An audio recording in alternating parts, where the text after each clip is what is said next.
Welcome, everybody. It's Andrew Beach, Executive Coach. I'm a teacher of self-education.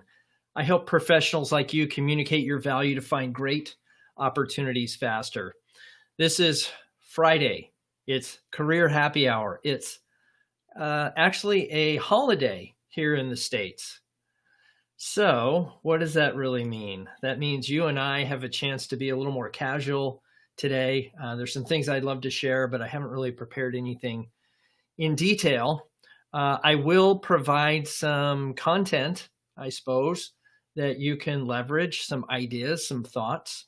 So if you have any questions, I've designed this Friday session to be just for you so that you can have some answers to some of the common questions that we might be having as we go through perhaps a career transition or even some sort of promotion that you want to get, anything related to your career. I'm here to answer those questions. So if you're new here on Friday, this is something I have every Friday. You can come here. You can 3 o'clock Pacific time, roughly speaking. I'm a little early, primarily just because it's a holiday, and we do have guests coming over. And just to be selfish, I think I'd like to maybe end this a little early today so that I can go enjoy family, as I'm sure you all will do as well. So please let me know where you're joining from in the chat. Put any questions you have there. In fact, in the chat, there should be, or at least in the description for today's session, there ought to be a link that you can access to get into the live stream here today and get some of your questions answered. Let me make sure that's working. I'm going to pull it up on my my mobile device here, and hopefully it's not too loud. But there should be a description attached to the video that allows you to link into the session. Let me see if it's in there. No, it doesn't show it. Oh, that stinks. I will go ahead and grab that link, and so please bear with me as I put it into the chat. If you'd like to get some input that way, I'm all ears. I'd be happy to help you. Make any help, answer any questions related to interviewing, career mapping, networking, personal, professional branding. Those sorts of topics are all fair game. So I'm happy to answer those questions for you today. Okay. Now I'm going to put in the chat the link to come on to the live stream here on LinkedIn. I'll see if I can actually put it in the description. See if it allows me to edit this part of the post. During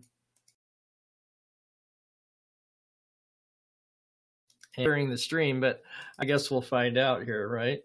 Let me see here. Oh, that didn't work out. There we go. Let's put it right there. See if that takes. Okay, so if it does, let me know. Good, Battleground. Excellent. Oh, hi, Rebecca. How are you? Good to see you. So hopefully the link is now in the description for the video, and I will pause that video on my end just so it doesn't create any buffering issues on our side. So if you have any of those kind of questions, by all means, we're here to answer any of those questions that you might have, because I want to cover some ideas today, share an article with you, some new features available on LinkedIn. And just kind of walk through what's happening with LinkedIn, because there's some new features here that you might not be aware of at the moment. So good to see you, Rebecca. If you're just joining, go ahead and click the share button down below. I'd like to involve as many people as possible in today's discussion. Good. Oh, Steve's here. Hey, Steve, good to see you. Great to have you. I'm going to share my screen here. And I want to share with you an article that I just saw posted on LinkedIn not too terribly long ago. And LinkedIn launches new support reaction, new tools to provide assistance for job seekers. So that's just one part of it. There's some others that I want to share with you today as well. But the article kind of goes like this. LinkedIn has officially launched a new support reaction to provide another quick response option for users amid COVID-19, while it's also adding some new features to help people provide support and look for new roles amid the shifting economic situation caused by the pandemic. Isn't that great? First off, on the support reaction, last month, we reported how LinkedIn user Omar Abedin posed a question to then LinkedIn CEO Jeff Weiner about the suitability of LinkedIn's reaction options, considering the current environment. Unlike Facebook had I think they had a crying face or an angry face. There were other emotions that people were allowed to have on that, and LinkedIn doesn't have a solution like that. So as you read Omar's comments there, it made total sense, and LinkedIn responded. So that's good. As you can see, Weiner agreed, and now just over a month later, LinkedIn has indeed launched its support quick response option. So you should see a like button, a celebrate option, support, love, insightful, and curious. So I'm going to go into LinkedIn now and see if that's actually there, because it may not be there. So let's take a peek see.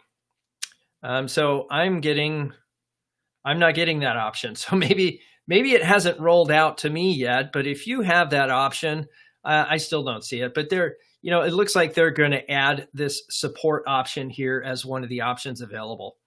The emoji response option will provide another way to engage with LinkedIn posts, particularly as noted those relating to COVID-19, for which a like or curious response just really didn't fit the situation. It's pretty much the same approach as Facebook, as we talked about that, the care reaction. So the other big news, at least this week, is a new feature that they added called Open to Work. And this Open to Work feature, I think, is pretty intriguing.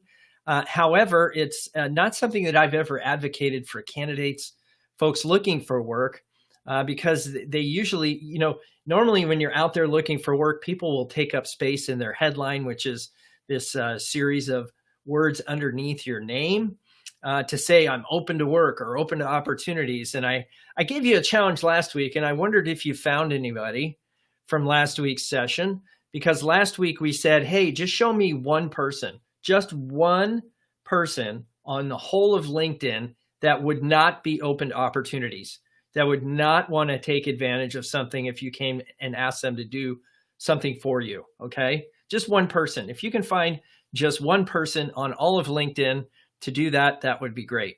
Okay, so I'll make this a little bigger so you guys can see it, especially if you're on a mobile device. This might be difficult, but when you go into open to work options inside of your LinkedIn profile, you'll now get this little circle frame around your face, which is problematic to begin with. If you have optimized your profile photo and you have a headshot that looks really nice, all of a sudden they've taken up some of that important real estate with a frame that says open to work. Okay. If I'm not open to work, why am I on LinkedIn in the first place? Could you answer that question for me? Okay. Yeah, so Rebecca, I'm not seeing them on my screen either. So it must be LinkedIn has a habit of doing what are called rolling updates, and they'll give some of these features available to some people, but not to others. So that's fairly regular. So when you go in to do your open to work opportunities, my suggestion is just make it available to recruiters, okay? Because this little graphic is kind of a desperate plea for that sometimes might turn people off. So I would not advocate using the open to work feature for the public. You could certainly say I'm open to work and make that available to any recruiter that you have in your profile. So how does this work? Well, let's go over to LinkedIn and I'll show you how this works. So when I come in to edit my profile, you'll see here that under edit profile, I have work options, right? So if you don't have the work options, you can always click into the intro section here, and it'll have some sort of looking for a new job kind of option, okay? Now, that used to say open to opportunities or open to something else, right? So it said something else before, and now it says show recruiters you're open to work. And so you can click get started, and now it gives you a different series. Now, this is the same, right? Entering your 5 job titles and your 5 job locations, that part's the same. That hasn't changed. However, the start date has changed. That's a field they've now added where you can say I'm immediately actively applying or I'm flexible casually browsing.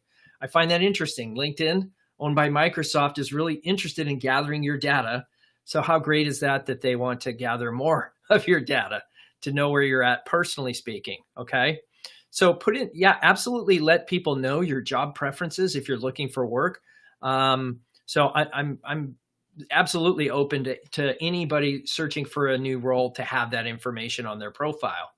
Now, as you can see down here, I can choose who can see this information. Now, if I share this with everybody, I mean everybody, it's going to put this little frame. However, if I share with recruiters, it's only going to share that information with recruiters. And so I don't get the little frame around my face, but I think it might add something to my intro section. So let me put in a title here quickly, CHRO. There we go. And then I'll just say immediately actively applying. And then I'll make that only open to recruiters and let's see what happens. Okay. See, now that's been added to my profile, I can say done. And this is what it looks like now. It's a hashtag open to work, but that's only accessible to recruiters. Now, let's be clear on that part. That's only the people that pay for recruiter version of LinkedIn. And that's not just recruiters. That's hiring managers and all sorts of host of other people that write those checks every month to LinkedIn. Okay. But I'm gonna take that off my profile because that's not me. So I'm just gonna click not open to work and click delete. And that should allow me to remove it. There we go. Okay. There you have it. Now, so that's the two, right? So the first is the additional care feature, right? That whole support thing. And then the second one is this new open to work. Okay. Now, there's also some additional things that LinkedIn is offering for when you post. Okay. LinkedIn has offered up, and let me show this. Probably be easier just to show this on my profile page. So when you click to post information here now at the top of your profile, right, it says start a post. So when I come in here and I start a post, I think what you'll now see is that I have a bunch of options now. I can share a profile. I can find an expert. I can celebrate an occasion, add a job, create a poll, or offer help. There's a lot more options here that you can post on LinkedIn. And I think that's valuable. Take a look at some of those. And then on top of that, we can add a video, an image, a document. There's lots of things you can do here. Now, I can post that as one of my pages that I'm managing, or I can post into a group or even to Twitter. Okay. So I'm going to save that because I want it to go to Twitter. But so then you can post things in here, but there's a whole bunch of different options like a poll. I mean, so I don't know if you've created a poll yet or not, but that's pretty cool. You have some options there. Let's see what it says when you click add a job. Okay. So here you're going through and letting your network know that you're hiring. Okay. That's interesting. There's a different option. Okay. So just recognize that that's in there. There's different options when you click on start a post, and just get familiar with those things. The other thing here is they've changed up their user interface to add color. So the photo button is now blue, the video button is now purple, and the write an article is orange. Now that used to be just a little link there underneath that title. And then there's an option here for more, right? So then you get that same dialog box. So I find that interesting. So that's a little user interface change that has been implemented. Let's see what else LinkedIn has got in store for us. So the one they're showing here is offer help. How would you like to help your network? And you put some things out there. Absolutely. If you're willing to help your network with reviewing a resume or prepping for an interview or anything of that nature, go ahead and let them know that you're open to that. Okay. So those are the main ones, but I wanted to show you a couple additional ones that I've noticed just in my walk in the last couple of months. The first one is the featured section. So I don't know how many of you have activated the featured section on your profile, but when I come to my profile, I have this wonderful section now, just below my about section, where I can share articles that I've written. I can share posts. I can bring in a link from my website. I can post a document here. There's a lot of options here. So if you're not seeing this featured section, you likely have to add it to your profile. So add profile section featured is going to give you that opportunity. Okay. So I would because this is really high value real estate, folks. This is going to really optimize your profile. If you can put some really solid information here related to your expertise. Okay. So There we go. If you click the radio button, you can't unclick it and you will get a hashtag on your profile or the change to your picture. Yeah. So it's unfortunate that you don't have more options with that, because I just prefer not to have that thing on my photograph. I don't mind showing open to opportunities, but to have that thing on your photo, it's kind of like being branded as a job seeker. And I don't want the brand job seeker. I want to be a solution to a problem for a hiring manager or a peer so that I can be recommended for opportunities. Okay. That's how I would position that. So that's the next thing, is this featured section. I would take a look at that and see if you can't get that on your profile. Now, the other thing I noticed when I clicked on the search box the other day, and I thought this was kind of cool, you guys might dig this, is there used to be 6 categories you could search on. And that was people, jobs, content, company, schools, and groups. Those were the 6 that have been on there forever. And then I clicked on this box just the other day and noticed something. Do you notice it too? There's now 7 categories. That means I can search now for events. There is an option here to post events. And so I think this is super critical, because as a job seeking professional, you want to see what sort of networking opportunities, learning opportunities, things that are out there that are available to you. Now you can see there's 35,000 plus events that you can choose from, which is problematic. And they don't give you many options for search filters. So that means you have to rely on keywords, right? So if I wanted to do something on maybe networking and let's say project management, then I could probably narrow it down by that. Okay, so now I went from 30,000 down to 11. Okay, so put in some keywords. If there's certain topics of interest that you have, people are now posting things on here. And I think that's valuable. Now that I think you saw there, this is a global website, 670 million members. And so there's lots of different things available that are now online events. Okay, so I would take advantage of this feature. You can see how many people are attending. You can sign up for these things. You can say, hey, share in a post, share in a message, copy a link. So if there's some sort of thing here that I think is valuable, it's that you get to attend some of these events and be aware of things that you may not have been aware of before. So that's the next thing that I noticed, was this whole events feature is becoming more part of LinkedIn, as well as groups, right? So you're starting to see groups posts inside your native feed, which I think is nice. And then the next thing is skills quiz. So people often ask me, should I add a skills quiz to my profile? And I'd never really thought much about it. I just thought, hey, you know, the profile page, truthfully, is only about 10 to 15% of the value of this platform anyways. So why even bother? But I started to think about that a little more deeply. And I was wondering, what does it look like on the other side? And so if we took a skills quiz, what does the recruiter see? Okay. What does the hiring manager see about me? So if I put in take skill quiz into the help section, what am I going to find? Take skill assessments on LinkedIn. Okay. So if any of you out there have recruiter version, could you take a screenshot and email it to me? me@andrewbeach.com. It's me@andrewbeach.com. Just go ahead and send it to me. I'd love to see what the folks see on the other side. Okay. So they allow members to take assessments on various skills. We're testing and evaluating technical, business, and design skills. Okay. Learn more about skill assessments. Okay. So I go through and I start learning about this, but it doesn't ever really show me. Okay. You can add it to your profile, but it doesn't tell me, is this thing really a filtering mechanism or some sort of thumb on the scale, if you will, for the recruiters in their search results? I mean, that to me would be intriguing to know if anybody on the recruitment side is using that feature, the skill assessment. But my feeling is that if LinkedIn is offering it and it's a skill that's critical to your industry, you should take it. Okay. Any of the skill quizzes you see here, I would absolutely take these. Okay. Especially and most of them look like they're technical in nature, right? And so if you're in a technical domain, then yes, I would be taking a look at these. And then, you know, it looks like you can access your results here. So I would absolutely be adding these to your profile if it's relevant to your future role aspirations.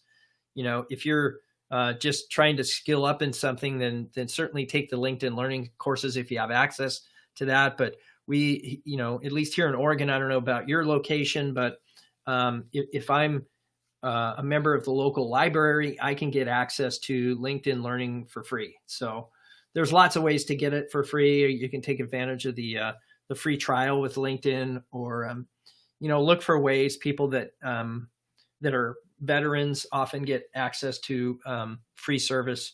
So take advantage of that. I think that's something to really think about as you move forward here in your process. So any questions out there that I can help answer, I'm absolutely happy to do that. Let me see here. Good. Joining from Beaverton. Yes, I'm in Beaverton too. So thanks for letting me know that. We're getting this is kind of the raw version of Career Happy Hour here on Friday. And so if you have any questions, I'm happy to answer. And by the way, if you want to come on live, there is a link in the chat to do that. So Steve, Rebecca, or if anybody wants to come on live and ask a question, I'm happy to answer. So I'm going to actually just make a note here to see, does the skills quiz show on the recruiter side of LinkedIn? Okay. And I'm going to find out an answer to that, because I haven't ever used the recruiter version. I understand there's a lot of features there that are valuable for recruiters and that sort of thing. So let's see, what does Rebecca say? The only thing I've seen when I get a job notice is that they are looking for a specific skill that I've done an assessment.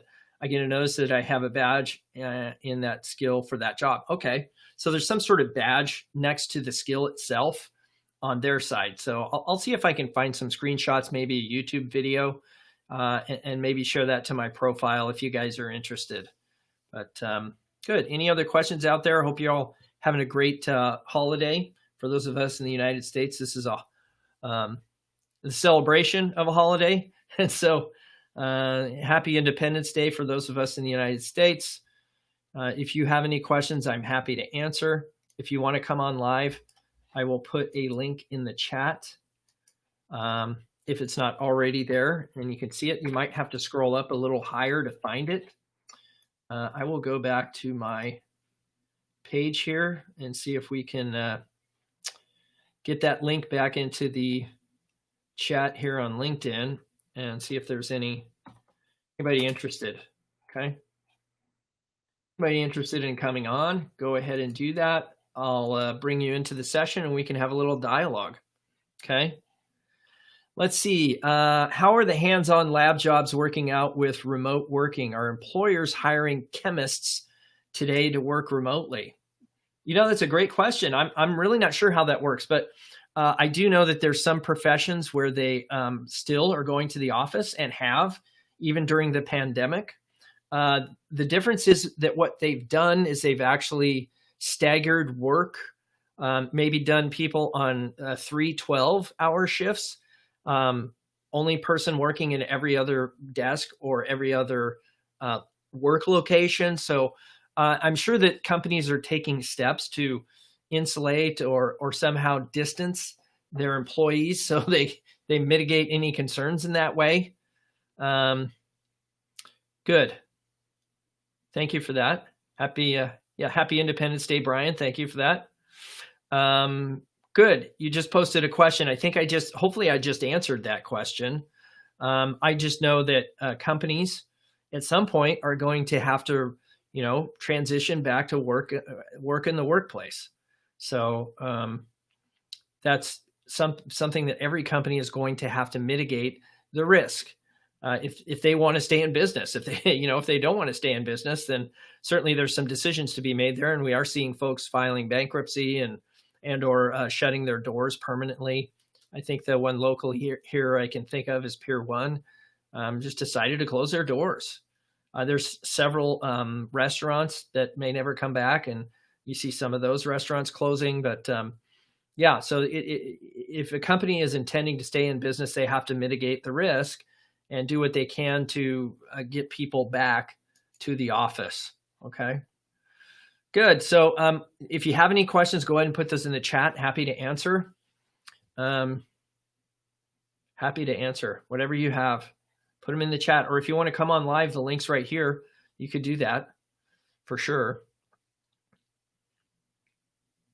I think there was some positive news I saw here on LinkedIn. Let me go grab that. I think they actually reported the unemployment numbers. Actually, unemployment went down. This is a good sign. Okay, is that hey? So here's the thing. Let me see. Unemployment falls at 1%. I guess there was also an error in that calculation, so it's actually 12.3%. So it's down a full point. So I think there's some positive. There's some light.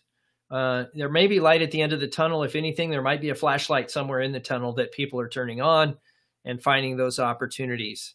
So what that tells me is people are still hiring. Okay. People are still interviewing. People are still going through a process, even though we're working remotely. So that means we need to engage with the marketplace. Let's see who else. Well, it's the normal ones. It's this same article has been up here on LinkedIn for a long time. This whole, which companies are hiring now. And here, let me see. Maybe I should share my screen and we could look at this together. Here we go. Okay. Share screen.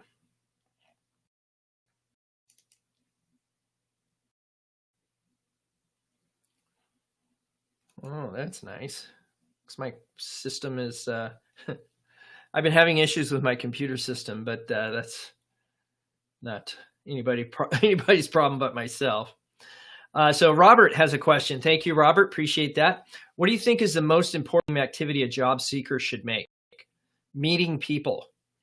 Commit the most time to. Absolutely. There's no doubt in my mind that activity should be reaching out to people, having conversations of strategic significance to both parties, where you make a contribution, they make a contribution, you feel good about the conversation, that sort of thing.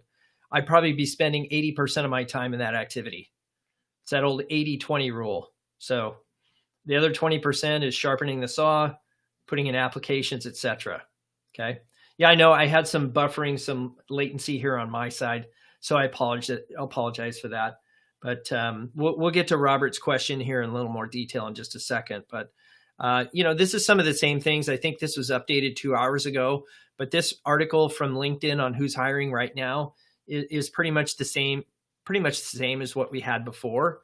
Things like Instacart and Amazon, delivery drivers and Albertsons. Actually, there was a fair number of people that I think got hired at Albertsons that used to work at another company that, ended up getting laid off from one company and ended up at Albertsons. So it worked out okay.